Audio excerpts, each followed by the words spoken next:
이야, 이걸 결국엔 해내네요. KGM이 신형 무스의 가격과 옵션표를 정식으로 공개했습니다. 저희가 2천만원대 트림을 바란다 이야기했고 출시 행사 때 실제로 이게 실현됐다는 걸 확인했고 이번에는 가격표가 정식으로 공개되면서 바람이 확정되는 단계까지 온 겁니다. 그런데 보통 시작 가격이 이렇게 낮으면 중간 트림, 중간 옵션 가격이 별로인 경우가 꽤 있잖아요. 그런데 결론부터 말씀드리면 옵션을 풍부하게 넣어도 가성비로 탈 수 있습니다. 오늘은 그래서 신형 무스의 가격이 어떻게 확정됐는지 살펴보고 어떤 트림과 옵션을 선택하는 게 좋을지도 총 정리해보려 합니다.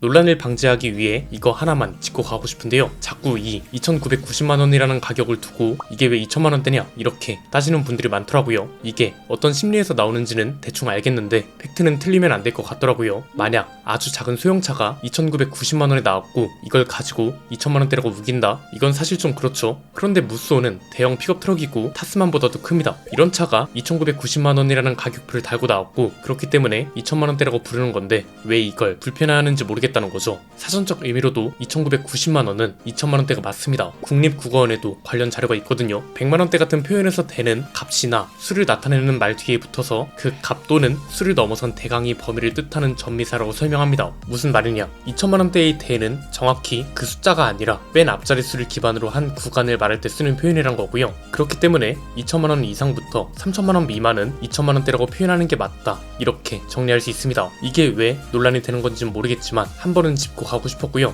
본론으로 돌아와서 이번 무쏘는 가솔린 모델이 킥이라 할 수 있죠. 아이신 8단 자동 변속기를 최초로 적용한 국산차고 가격도 2,990만원부터 시작합니다. 트림은 M5, M7, M9 이렇게 세 가지로 나뉘는데 기본 적용 사양부터 보면 이렇습니다. 우선 M5 트림은 가솔린 2.0 터보 엔진과 아이신 8단 전자식 자동 변속기, 패들 시프트, REPS 전동식 파워 스티어링, LD 시스템, 후륨5 링크 다이내믹 서스펜션, 드라이브 모드 시스템, 언더커버, 전륜 벤틸레이티드 디스크 및 후륜 디스크 브레이크, 그리고 ISG 시스템이 기본으로 적용됩니다. 외관 사양으로는 이중 접합 차음 글래스가 앞유리에 적용되고요. 17인치 알로이 휠과 타이어, LED 주간 주행 등 폴 안테나, 프로젝션 할로겐 헤드램프, 블랙 컬러 아웃사이드 미러, 여기에는 LED 턴 시그널 램프, 오토 폴딩, 열선, 전동 조절 이런 기능들이 모두 포함되고요. 머드가드, 에어로 블레이드 와이퍼, 유틸리티 루프렉, 리어 범퍼 코너 스텝, 그리고 스탠다드 데크가 기본으로 적용됩니다. 내장 사양으로 가보면요. 우선 3.5인치 모노 LCD 클러스터가 들어가고요. 전자식 변속 레버, 인조 가죽 시트, 블랙 인테리어, 그레이 헤드라이닝, 2열 센터 암레스트와 컵홀더, 우레탄 스티어링 휠이 기본 적용됩니다. 여기에 운전석과 동승석 A플러 그립 핸들, B필러 어시스트 그립, 선바이저, 여기에는 거울과 램프가 포함되고 운전석 펌핑식 높이 조절 장치, 헤드램프 각도 조절 장치, 도어 커티시 램프, 2열 벤치 폴딩 시트, 1열 슬라이딩 헤드레스트, 가죽 기어 노브, LED 룸 램프, 데이 앤 라이트 룸미러, 그리고 마이크로 에어컨 필터도 기본 적용됩니다. 편의 사양도 꽤 많습니다. 전자식 파킹 브레이크와 오토홀드가 기본이고요. 리모트 폴딩 키, 크루즈 컨트롤, 매뉴얼 에어컨, 2열 에어 벤트, 앞좌석 열선 시트, 원터치 트리플 턴 시그널, 운전석 원터치 오토다운 파워 윈도우, 글로브 박스 램프, 12V 파워 아울렛, 오토 비상등 스위치, 가스식 후드 리프터, 오토라이트 컨트롤, 무적 감지 와이퍼, 수동식 틸트 앤 텔레스코픽 스티어링 휠, C타임 USB 단자. 이건 이제 1열에 충전용 1개와 데이터 전송과 충전 모두 되는 단자 1개, 그리고 2열에는 충전용 2개가 제공되고요. 테일게이트 이즈 오픈 클로즈, 데크라이트, 그리고 데크 후크가 기본 적용됩니다. 안전 사양으로는 에어백 6개, 2열 센터 3점식 시트벨트, ESC, 소화기, 타이어 공기압 경보 시스템, 유아용 시트 고정 장치, 전자석, 시트벨트 리마인더, 1열 시트벨트 프리텐셔너와 로드 리미터, 스피드 센싱 오토 도어룩, 이동식 비상 삼각대, 도난 경보 장치, 전방 주차거리 경고, 후방 주차거리 경고가 기본입니다. 멀티미디어 사용으로는 플로팅 타입 MP3 오디오, 스피커 6개, 스티어링 휠 오디오 리모컨, 그리고 블루투스 핸즈프리가 기본 적용됩니다. M5가 사실상 깡통 트림인데 생각보다 기본 옵션이 상당히 많이 들어가 있죠. M7 트림으로 넘어가 보겠습니다. 3,590만원부터 시작되는데요. 외관 사양으로는 18인치 알로이 휠과 타이어, 샤크핀 통합 안테나, 풀 LED 프로젝션 헤드램프, 이건 이제 상향등과 하향등 모두 LED 램프가 적용되고 다이내믹 턴 시그널 램프가 포함되는 거고요. LED 센터 포지셔닝 램프, 풀 LED 리어 콤비 램프, 그리고 LED 안개 등이 추가됩니다. 내장 사양으로는 12.3인치 디지털 클러스터, 가죽 커버 스티어링 휠, 인스트루먼트 패널 인조 가죽 커버링이 추가되고요. 편의 사양으로는 오토 클로징 기능이 포함된 스마트키 시스템, 열선 스티어링 휠, 운전석 8방향 전동 시트와 전동식 2방향 럼버 서포트, LCD 다이얼 타입 듀얼존 프로토 에어컨, 오토 디포그, 인텔리전트 어댑티브 크루즈 컨트롤, 앞좌석 통풍 시트, 2열 열선 시트, 하이패스 시스템, ECM 룸미러, 그리고 운전석 세이프티 파워 윈도우가 추가됩니다. 안전 사양으로는 긴급 제동 보조, 전방 추돌 경고, 차선 이탈 경고, 차선 유지 보조, 중앙 차선 유지 보조, 스마트 하이빔, 앞차 출발 경고, 안전거리 경고, 부주의 운전 경고, 그리고 지능형 속도 경고가 추가됩니다. 멀티미디어로는 12.3인치 KGM 링크 내비게이션 패키지가 추가되는데 여기에 포함되는 게 대략 20개 정도 됩니다. 12.3인치 터치스크린 내비게이션부터 OTA, 내비게이션 무선 업데이트, 그리고 드디어 추가된 무선 안드로이드 오토와 무선 애플 카플레이, 음성인식 기능, 후방 카메라, AM, FM 라디오, 샤크핀 통합 안테나, USB 미디어 등등 굉장히 많은 게 추가되는데요. 깡통 트림을 사서 튜닝해서 다닐 게 아니라면 M7 트림부터 시작하는 분들이 꽤 많을 걸로 보입니다. 마지막으로 M9 트림은 3,990만원부터 시작됩니다. 외관 사양으로는 20인치 다이아몬드 커팅 휠과 타이어, 아웃사이드 미러 퍼들 램프, 솔라 컨트롤 글래스가 추가되고요. 내장 사양으로는 앰비언트 라이트, 나파 가죽 시트와 브라운 인테리어 선택권, 인스트루먼트 패널 스웨이드 퀼팅, 서스 도어 스커프가 추가됩니다. 편의 사양으로는 동승성 6방향 전동 시트, 스마트폰 무선 충전기, 디지털 키, 3D 어라운드 뷰 모니터링 시스템이 추가되고, 안전 사양으로는 후측방 충돌 방지 보조, 후진 충돌 방지 보조, 후측방 충돌 방지 경고, 후진 충돌 방지 경고, 그리고 차선 변경 경고와 안전 하차 경고가 추가됩니다. 이게 사실상 풀옵션인데 3,990만원에 타스만 시작 가격이 3,750만원인 걸 감안한다면 진짜 가성비라는 표현이 딱 맞는 듯 합니다. 그럼 대체 어떤 트림에 어떤 옵션을 선택하는 게 맞냐? 이것도 소비 유형별로 나눠보면 쉬운데요. 우선 레저용이나 도심에서 타고 다니시는 분들부터 보겠습니다. 이런 분들은 내가 만약 완전 가성비로 타고 싶다, 그럼 숏 모델 M5 트림에 4륜9동 그리고 12.3인치 내비게이션 패키지만 추가해도 된다고 봅니다. 앞에서 말씀드린 것처럼 이게 230만원짜리 패키지 옵션인데 추가되는 것만 20개나 됩니다. 이렇게 하면 3,420만원으로 3,400만원대에 탈 수 있는 거죠. 여기에 나는 약간 욕심을 부리고 싶다, 그럼 M7 트림에 4륜9동 그리고 딥 컨트롤 패키지 2만 추가해도 충분하다고 봅니다. 이렇게 되면 후측방 충돌 방지 보조, 후진 충돌 방지 보조, 차선 변경 경고 이런 기능들이 6가지 추가되고요. 가격은 3,850만원이 됩니다. 중간 트림에 옵션을 2가지 추가했는데도 타스만 시작 가격하고 100만원 밖에 차이가 안 납니다. 롱 모델도 가격이 괜찮습니다. 만약 가성비로 타려면 숏 모델과 마찬가지로 M5 트림 4륜9동에 12.3인치 내비게이션 패키지만 추가하시면 됩니다.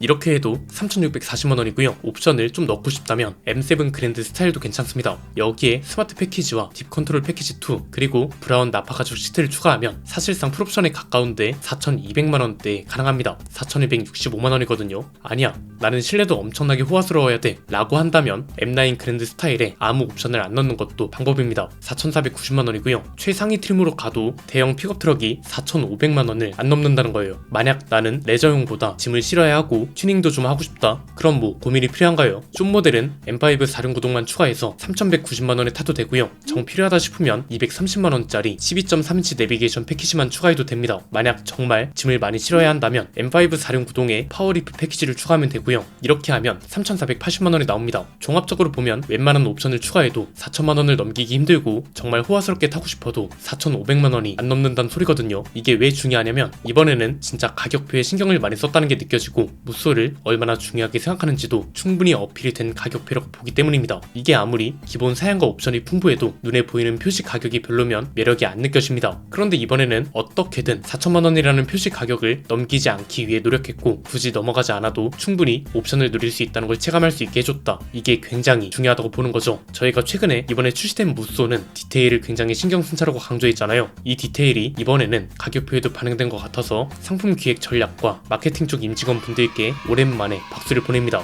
일단 이 정도 가격대면 초기 물량만 잘 확보해도 판매량이 잘 나올 거라고 보거든요. 지난 영상에서 말씀드린 것처럼 무쏘는 원래부터 꾸준히 잘 팔리던 차이기 때문에 초기 물량 대응은 다른 차들보다 훨씬 수월할 거라고 들었고요. 이렇게 되면 계약 물량 대비 판매량 전환율도 괜찮을 수밖에 없죠. 대기 기간 같은 것도 중요합니다. 이거랑 관련해서 저희가 따로 준비하는 게 있는데 이것도 조만간 자세히 다뤄드리겠습니다. 우선 디젤 모델부터 출고가 시작되고 오늘 다뤄드린 가솔린 모델은 한 달 정도 뒤에 출고가 시작될 예정이라고 하니까요. 시승차가 나오는 대로 관련 이야기를 또 한번 이어가 보도록 하겠습니다. 여러분 생각은 어떠신가요? 이번 무쏘만큼은 디자인과 파워트레인 그리고 가격과 사양까지 모든 걸 두루잡은 신차라고 볼 수 있지 않을까요? 댓글로 자유롭게 의견 나눠주시면 감사드리겠습니다. 오늘 내용은 여기까지입니다. 내용이 유익하셨다면 구독과 좋아요 알림 설정 부탁드립니다. 지금까지 저는 안피디였습니다. 감사합니다.